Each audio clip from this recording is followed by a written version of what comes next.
വിദേശ വിശേഷത്തിന്റെ പുതിയൊരു എപ്പിസോഡിലേക്ക് എല്ലാവർക്കും സ്വാഗതം. അമേരിക്കയ്ക്ക് പിന്നാലെ UK-യിൽ നിന്ന് ഇന്ത്യക്കാർ ചെങ്ങലകളാൽ ബന്ധിതരായി തിരിച്ചു പോരേണ്ടി വരുമോ എന്നതാണ് ഇപ്പോൾ ഉയരുന്ന പ്രധാന ചോദ്യം.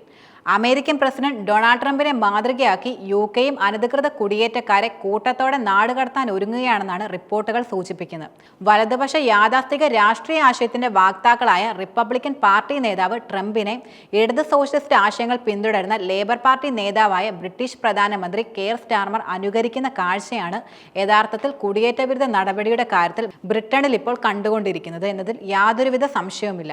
ബ്രിട്ടനിൽ കെയർ സ്റ്റാർമർ അധികാരമേറ്റതിന് പിന്നാലെ തന്നെ അനധികൃത കുടിയേറ്റക്കാരെ ഒഴിപ്പിക്കാൻ നീക്കങ്ങൾ ആരംഭിച്ചിരുന്നു. ചങ്ങലക്കിട്ട് ക്രൂരമായ നിലയിലുള്ള കൂട്ട ഒഴിപ്പിക്കൽ തുടങ്ങുന്നത് US-ന്റെ ഇത്തരം നടപടികൾ പ്രചോദനം ഉൾക്കൊണ്ടതാണെന്നതിൽ ഒരു സംശയവും വേണ്ട.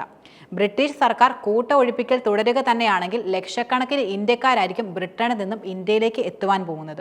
2018 ബ്രിട്ടീഷ് സർക്കാർ പുറത്തുവിട്ട റിപ്പോർട്ട് അനുസരിച്ചും 75,000 മുതൽ 10,000 വരെ ഇന്ത്യൻ പൗരന്മാർ നിയമപരമായി അംഗീകാരമില്ലാതെ രാജ്യത്ത് താമസിക്കുന്നുണ്ടെന്ന് വ്യക്തമായിരുന്നു. ഇപ്പോൾ ഈ സഖ്യം ഇതിലും കൂടുമെന്നാണ് പുറത്തുവരുന്ന സൂചന. കഴിഞ്ഞ വർഷത്തിൽ ഉൾപ്പെടെ അനധികൃത കുടിയേറ്റത്തിനിടെ ആയിരക്കണക്കിന് ഇന്ത്യക്കാരായിരുന്നു കൂടുതലും പിടിക്കപ്പെട്ടത്.